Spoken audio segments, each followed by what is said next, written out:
Rape, domestic violence, harassment, some of the most heinous of crimes that police officers are trained to detect and prevent. Well, tonight on this special Sky News programme, how a serving Metropolitan Police officer was able to use his position of power and authority to carry out a series of sexual offences over 2 decades. More to the point, how were persistent warning signs in David Carrick's behaviour missed? The 48-year-old has now been sacked by the Metropolitan Police. He carried out 49 offences, the number described by some as unprecedented in policing history. It's yet another story that raises profound questions about the way the police recruit, uphold standards and monitor the behaviour and conduct of their officers. Our overarching question, therefore, tonight is, do the police need policing?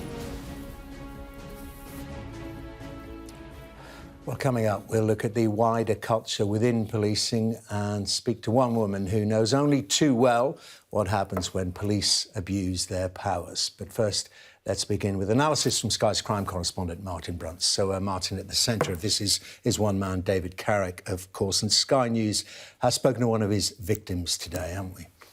We have. A colleague of ours, Andy Hughes, has. You can imagine that since yesterday, when we got something about the ordeal that these victims have suffered at the hands of David Carrick, that all news organisations have been trying to talk to some of those victims, and you can imagine that most of them are unwilling to do so. But today, one did. She's a woman who lived with Carrick.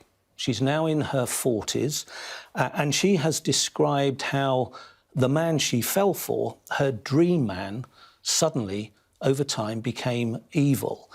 She spoke to Andy Hughes. I'll tell you something of what she said in a minute, but she also shared with us a video that David Carrick himself filmed around his house.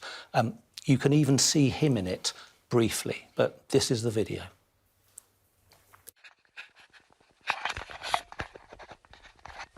So here we have the bathroom.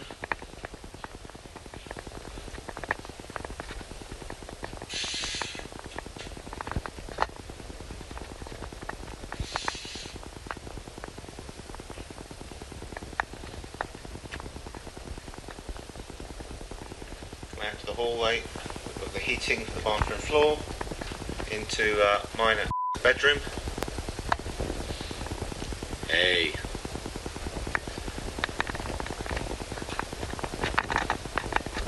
Clutter everywhere as usual. Over to the side, the view from our window.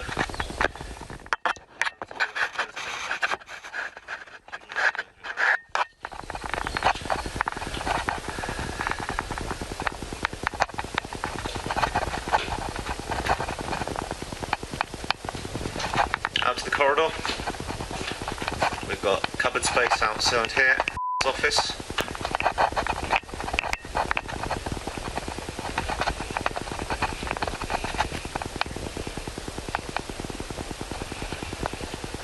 Round into room.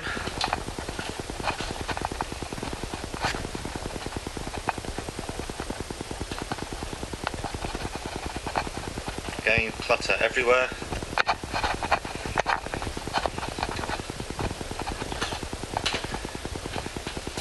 Down the stairs.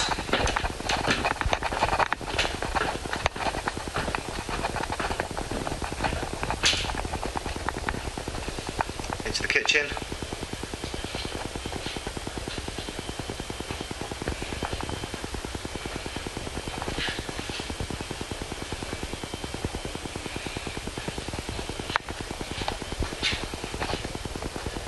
Downstairs bathroom.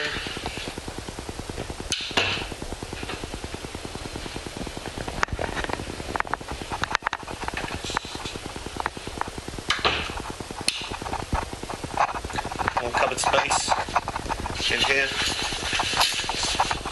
Out to the firebox and the barbecue and the back garden. And the front room, finally.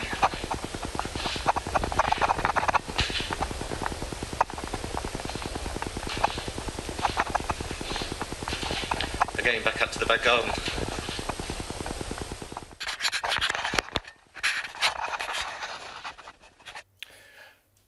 And they're ending on a fleeting image of David Carrick himself. Talk us through, Martin, what we've just seen there. What was the context of that? Well, on the face of it, it's a proud homeowner showing off his house.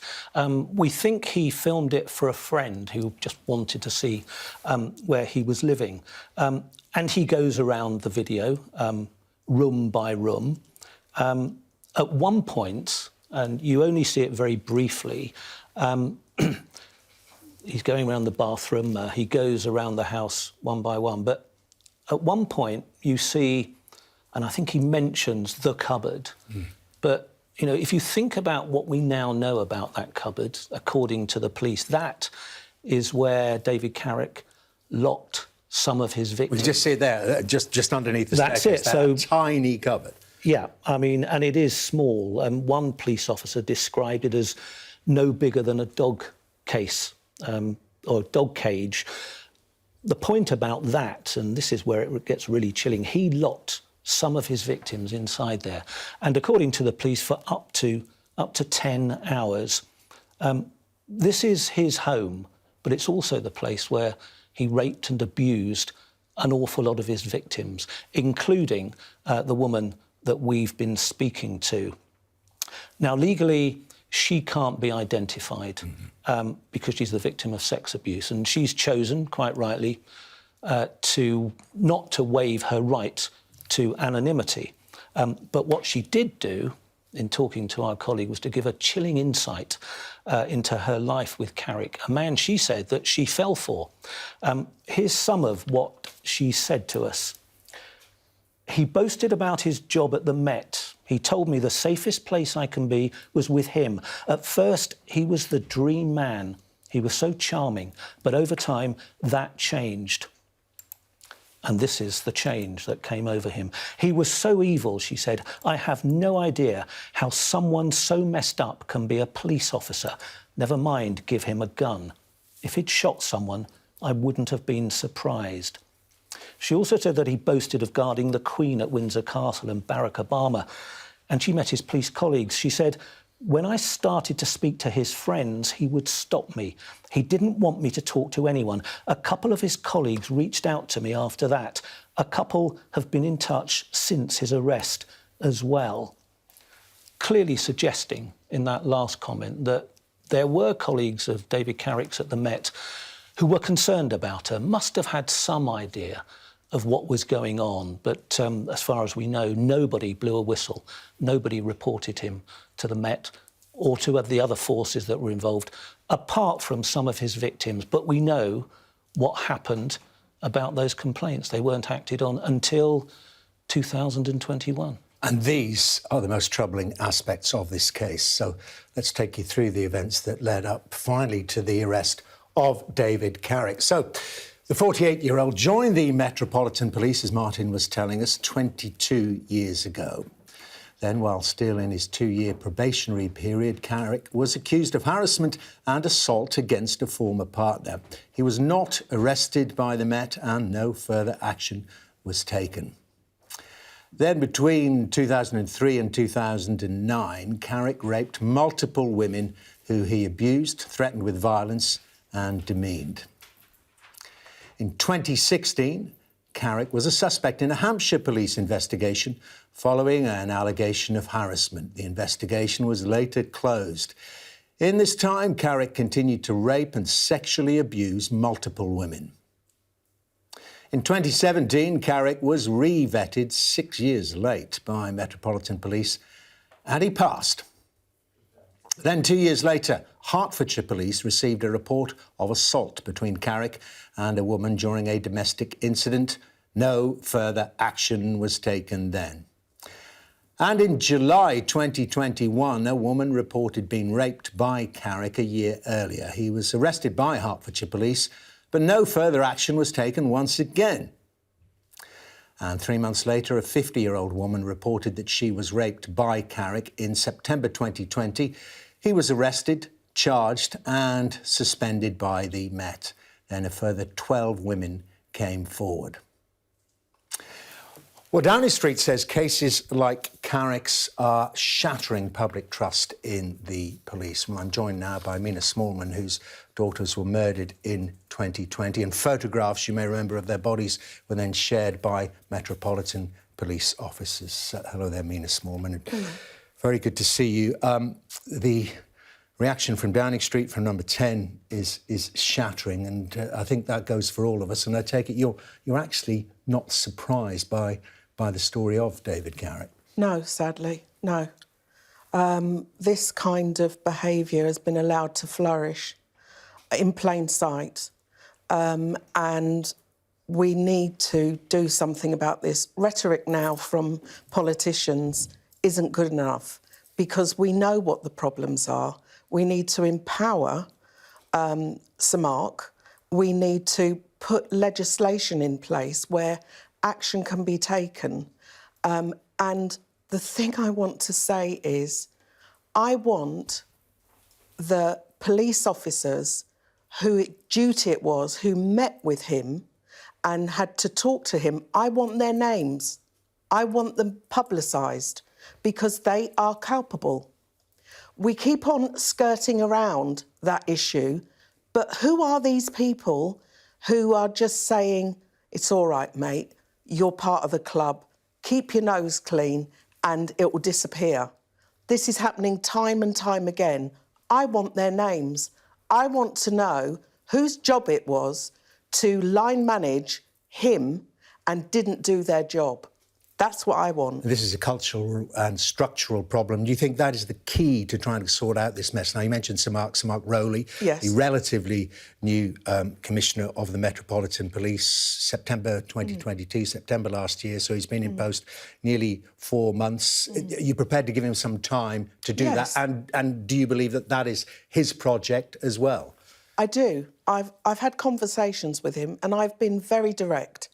And I've been very clear about what my expectations are. I'm just a mother who lost 2 children, but it's become bigger than that.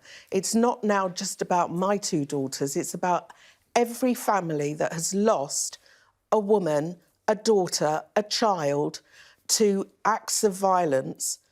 It's become my passion as well. And so his hands are tied. The Baroness Louise, who put the report out, has stated very clearly that the action and the procedures that should have been followed when it comes to, disciplinary are not followed. They're not followed. So these are the people that we just know about. There are others that are in the pipeline and there are others that got through and they're still serving. There are more. They might in the end be vetting and looking into allegations against their colleagues. But let's talk about that pipeline you mentioned and just the scale of the problem. So Mark identifies it, over 1,000 complaints and more, and serious charges, some of them potentially criminal, against 800 serving officers. I mean, that is mind-boggling amongst a force of, what, about 35,000? That is just the tip of the iceberg. If you remember, and it's one of those quotes where Cressida Dick said, the one previous rotten apples, yes, rotten apples. And I said, that doesn't work. And if you want to stick with that analogy, we know what happens to a rotten piece of fruit in a bowl, it contaminates. And so the issue is we need to make everybody accountable.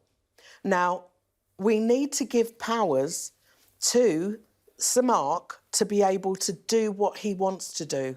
And what he wants to do is not just address that kind of middle management and lower tier that's enabling this kind of behaviour to happen. What he wants to do is actually do some retrospective work, because there's a whole tranche of police officers that should have been facing misconduct and they're out and about. They've scot-free, but they are perpetrators as well. There is a huge amount of work to do and we have to call it as it is. And I'll say again, I want the name of the police officers who it was their duty to take this man off the streets. I want to know their names. They're not invisible people. Well, there must be quite a few of them because it's been going on for 20 years when it comes to David Carrick. I mean, there must be many times that he's been looked at by different officers. Exactly. And, you know, this man was an animal, a known animal, and what did they do? They gave him a gun. They put him in the firearms. And trained him to use it, yeah. Yeah. But what about, 800? How many potential David Carricks are amongst them? We need urgent action. There's that fact that emerged today when Sir Mark was being interviewed on radio and television, when he can't guarantee that if a woman goes in to make a complaint of sexual assault or something like that, that the officer that she's reporting it to is not himself under investigation. You know, what I'm thinking now to garner, trust again, and so that women who are facing, they've been raped, they've been attacked, that actually they should be met with a female officer. And at no time should a male officer interview a female on his own. And it's the same kind of thing that we did in schools. When we talked about safeguarding, you wouldn't have a teacher on their own with a student in a classroom with the door shut. We're going to have to implement those kind of things in place to allow women to feel more confident. And the other issue here is the women who are married to police officers or are partnered with police officers and are victims of domestic violence. Those women they're told, don't report it. And if they do try and report it, they're told, no, leave it with us, we'll deal with him, don't worry. There are hundreds more that are too afraid to come forward, as well as those who have come forward. How do we empower them then? Do you think this now is too big a task for the police to police themselves? Do we need an independent body? There are independent bodies that exist, but on this specific issue, given how worrying, widespread and troubling it is, do we need an independent body? Perhaps, quite often, it is another police force, but something entirely different. Maybe a women's tribunal or something like that. I think, we need to go multidisciplinary so that, it's not just the police that are dealing with, misconduct, that we have people outside of the police but are trained to be able to look at dysfunction within an institution, and also they're trained in disciplinary so that they can sit on a board, because there's a history of, even when it's disciplinary action, it's all in-house. It's done by them, behind closed doors, and no one has an input. That has to stop. And how long has Sir Mark got? Let's deal with this number, 800 officers. Well, don't we want to hear in a few months, and that would be a generous amount of time, that a proportion of them have been dealt with? Either some of them are facing criminal charges, and certainly they've been suspended, and some of them expelled from the force. How long? Jokingly, I said, and I said it to him too, I'm giving you 100 days. I'm giving you 100 days. 3 and a bit months. To do something spectacular. I'd still love to see him do something spectacular, but we need to support him. And we need to remember that another casualty of this kind of behaviour are the police officers that are good, that are hardworking. They are, I've got family in the Met, and they're actually saying, I don't know how much more of this I can take. They're tearing their hair out. Yeah, I think I want to leave the force. Because do I want to work for a force that operates in this way? Please don't go. I'm imploring the good ones to stay, and we need to empower the good ones, because the bad ones, they're very kind of cliquey. The abuse that people who speak up against these people, it can be quite covert, it could be overt. They're ostracised, and they can say goodbye to going up in the ranks. And so we have to kind of reward the good behaviour. We have to reward people who come forward, and we need to out those, you know, senior officers who actually are making it hard for good police officers to come forward and speak about misconduct. It's simple. We just need to empower those to do that. But I think the turning point will be when we start getting the names of the people whose job it was to look at this guy and bring him into, you know, discipline. That's what we need. Well, what do you think should happen to them? They should be disciplined as well. Well, yes, they're culpable. They are culpable. They have enabled a perpetrator to go out and continue to abuse women. And that's not good enough. And sorry doesn't even begin to cover it. And every single family who has lost a woman or a girl or has been abused by a male and let down by a police officer, every time a piece of news like this comes out, we are re-traumatised. You know, I'm doing this, but when I'm at home and when I heard this news, I am re-traumatised. I am living it over again. This is not easy.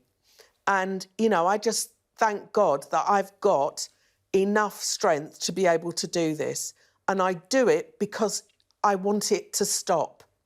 It has to stop. But Mina, is there also a wider culture that needs to be addressed, and thinking about the tragedy that befell your daughters, the police officers involved in that? That behaviour wasn't in this category, but nevertheless exposed something very, very deep and troubling within the hearts of the Metropolitan Police. A cavalier, a callous attitude towards victims of the most terrible crimes. I believe this is a consequence. We're seeing the fruits of the neglect of vetting and also training. You know, can you believe that a police officer can find themselves on the streets of London without actually having had proper training or a proper interview or had proper vetting? In the police, given all those powers and that kind of seal of trust. You know, the uniform used to be, you knew it was safe. They were the good men and women. And so we're letting in these people who are deliberate predators. And I think we have a culture where, and I've said it before, and I'm not being light-hearted about it, where perpetrators are saying to other perpetrators, come and join the police. They can't touch us. You can do what you like. I believe that's a real conversation that is taking place and has taken place in our police force. And so we need to really get to grips with the rot that's taken hold of what was a police force that was admired. Well, Mina, it's been very good talking to you. Thank you very much indeed. And so many good suggestions and ideas to inform our subsequent debate. Thank you very much indeed for joining us on Sky News tonight. Thank you. Mina Smallman there. Well, of course, David Carrick was sacked as a police officer this morning, and this is some of the reaction following the announcement of that dismissal. Yesterday was a dark day for British policing and the Metropolitan Police, as an officer admitted being responsible for a monstrous campaign of abuse. For anyone to have gone through such torment is harrowing, but for it to have happened at the hands of someone they entrusted to keep people safe is almost beyond comprehension. I join the Home Secretary in giving tribute to the bravery of the victims who have come forward, but we have to face up to the further evidence that this case has brought up of appalling failures in the police vetting and misconduct processes. This is one of the most shocking cases the Crown Prosecution Service has dealt with involving a serving police officer.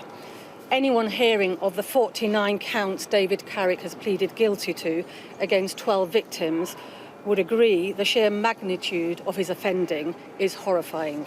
All I can say is, I'm sorry that we've let you down, and you have my absolute word. We're going to be ruthless about sorting this out, about getting these people out of the way and creating an organisation that's better at dealing with the plague of sexual violence that we see in the country. The scale of this, the length of it, the fact that he was in an elite part of the organisation where he's presumably appraised annually. He'd had at least 5, I think, other complaints about sexual abuse against him, and he was still in post.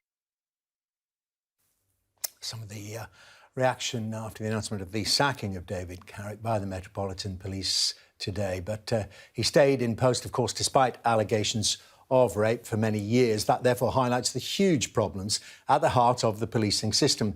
So how can change be implemented, and rapidly? Well, I'm joined now by Parm Sandhu, a former Metropolitan Police Chief Superintendent, who says that she faced discrimination during her time serving as an officer. Susan Hall, Chair of the London Assembly Police and Crime Committee, and back with us, Sky's crime correspondent Martin Brunt. Very good evening to you all. And Parm Sandhu, I want to start with you because I know you listened to that interview with Mina Smallman. You yourself have written a book you mentioned about the policing and prejudice that you face, Black and Blue, it's called. And I put the same question to you that I put to Mina Smallman. Well, it's a reaction. You're not surprised by the case, the horrendous case of David Carrick. I'm just really saddened that this keeps happening. We keep getting the apologies, nothing changes, and there are solutions. But you've got to admit you've got a problem and not just use the tried and tested. You have to do something radical to make change happen, and that's what I'm waiting for now. Well, let's get into it. Your suggestions for solutions. You heard Mina Smallman there. She wants root and branch change, but first and foremost, she wants the officers that were investigating David Carrick over the many, many years, the 2 decades that he was carrying out his offences for. She wants to know who they are and what they were doing. Well, for me, there's 2 main things that I would like to see happen. The first one is that there needs to be a safe environment for colleagues to raise concerns about other people who are in the police service. At the moment, that doesn't exist.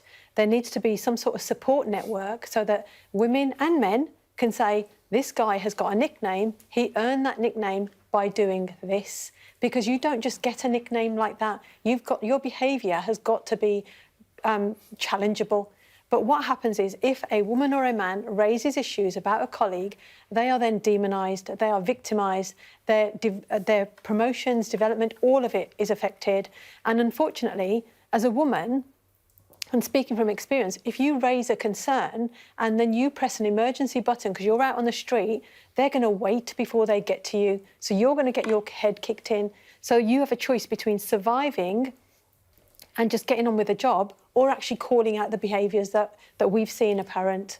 Susan Hall, let me get your input on that specific issue, a very important one raised by Parm Sandhu, then, about how difficult it is, or just how expensive it may be in terms of your career to raise concerns about other officers.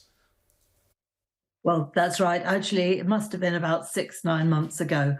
I brought this up with the acting commissioner before, Steve Howes, and asked him if there could be a proper whistleblowing system for staff to tell on others, because we've had other cases, as you well know.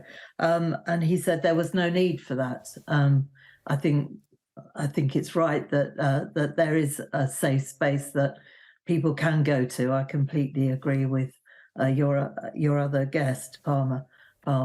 There must be somewhere that it can be safe, because surely people knew what sort of person he was, or they wouldn't have given him such a nickname. Yeah, it began with a B word, which you won't use before the watershed. Martin, just enlighten us. What is the current system then? People know who you are if you raise concerns about another officer. No anonymity. No, and I imagine that it becomes pretty well known within your unit. But I think part of the problem is, and Parm will know this better than me, that there's a built-in resistance, I think, a built-in reluctance to inform on colleagues who day to day often have to rely on each other, often in life-threatening positions. And I think it's a big decision to, particularly if somebody perhaps the day before has saved your life or rescued you from a very dangerous situation, to then take that huge step and go and complain about whatever bad behaviour they've been up to. I think that's part of the problem. So it's a cultural thing. You know, these are men and women working often in a buddy-buddy way. Changing that culture is not going to happen very easily. Staying with David Carrick, let's trace it further back because, you know, the onus was not necessarily on his colleagues. You know, let's go way back to him joining the force, Parm, Sandhu. There were allegations against him before he even got in. It's this vetting procedure. It doesn't seem to be working. It didn't seem to be working then. It doesn't seem to be working now. Well, the second solution that I was going to suggest was that complaints and vetting is taken away from the police services so that they have to have an independent group of people who look at people properly and vet them. They look at their previous histories, allegations, and they join the dots. And what's happening at the moment is that is not happening. They're not building up a picture about individuals. It's coming in piecemeal and nobody's adding it together and thinking, right, we've had this many allegations, is something wrong? And with the vetting, it's a tick box exercise and the onus is on the individual to fill out the form and say, have you ever been arrested? Have you ever done this? Have you been, you know, involved in domestic violence? It's a tick box exercise. People would be aghast hearing that. I mean, the police have records, surely, and if, you know, an individual wants to join them, they can look up their own records. But if the checks aren't being done, then there's nothing to look at. It's a tick box exercise. And in the past, there used to be home visits. That doesn't happen anymore. And quite often, references are not taken up. So when you join, you don't necessarily have that reference check. Then the next failing was that you're supposed to be vetted periodically, and you're supposed to be vetted, as Susan said, when he was given a gun, but he was not re-vetted properly if he was vetted at all. So that's another failing, and that's another solution that could be put in. Well, Susan, would you go along with that? I mean, it's the quality of the recruits you get, isn't it? It's the old adage, if you get rubbish in, you get rubbish out. Well, absolutely. I completely agree with Parm there. We must have that looked into. I'm sure Mark Crowley knows it. I mean, if nothing else, the vetting system takes forever and a day as well, which is a problem for the force at the moment. But it's clearly not being done properly, is it? We can all see that. That's got to be changed. I completely agree with Parm on that. But it's all about speed, isn't it? And particularly when we deal with, and I was talking about this with Mina Smallman, about the 800 officers serving in the Metropolitan Police right now, something like 1,000 allegations, some of them very serious indeed against them. Wow, people are going to say, well, why are we hanging around here? Shouldn't, you know, a proportion of them be at least ejected pretty damn quick? Well, there are so many, Parm will tell you this, there are so many issues with trying to get rid of bad police officers. This is something Mark Crowley is working on now, and Suella will absolutely support him in that. The IOPC, the Independent Office for Policing Conduct, takes forever to sort things out. So that doesn't help. That gives a logjam in the whole system. That needs to be looked at. We've just recently done a report on that. Quite frankly, more money needs to go into that so you can get the ones that really shouldn't be there back to work and the ones that shouldn't be police officers out of the police force. So the IOPC really does need to be looked at quite seriously. Well, Mark Rowley says that's what he's going to do. Can he do it, Parm, Sandhu? Do you think he can do it? And can he do it quickly enough? I think that if the will was there, it could be done quickly, but I don't think that the will is actually there. And do you really? Because, I mean, every pronouncement Sir Mark has made seems to be along these lines. But we keep getting apologies. This isn't new. There was a report in November which came from the Inspectorate pointing out the vetting procedures, that they were failing and there were people who are predators in the organisation. There's Dame Louise Casey's report which came out in December. So it's not, this didn't just happen yesterday. So what are we waiting for? Is there going to be another report, another 2-year delay? It's not quick enough. And with officers, When it takes 18 months to 2 years to investigate them, they rack up more and more allegations. They can have 10 or 11 allegations before they get to that end date where they're dealt with. That is not acceptable. And this is what's happening. Martin, give us your final thought. And I want you to put this into perspective for us, because this is clearly a huge structural problem. But how threatening is it to the very fabric of the Metropolitan Police? When you and I started in this business, the big discussion and the cancer at the heart of the Met was corruption. Well, this is a form of corruption, but it was seen then as threatening the very existence of the Met. Is it similar scale or beyond that now? It's very difficult to tell. I mean, Sir Robert Mark in the 70s said that his great wish was to to get rid of more detectives than he employed, corrupt detectives. Sir Paul Condon in the 90s said that he reckoned there were 250 corrupt officers that he was trying to get rid of. Sir John Stevens in the early noughties, he indicated that he was getting on top of rooting out corrupt officers. But they are still there, corrupt in one way or another. Now, Sir Mark Rowley is talking tough, but at the moment, he's in a position of strength. His personal position is not damaged because for the last 4 months, he's been talking about bad things that happened before his watch. But he's going hammer and tongs at trying to root out and expose more bad officers, and at some stage they're going to be exposed, they're going to come through the system, there will be publicity. And, you know, he's not going to stop all those bad behaving officers, but he'll be judged on how he deals with them when he does identify them. Martin, thank you very much indeed. Martin Brunt, Parm, Sandhu. Susan Hall, thank you all very much indeed for such an insightful discussion. And you're watching Sky News Tonight, and coming up next we'll have the rest of today's stories, including the latest on this situation.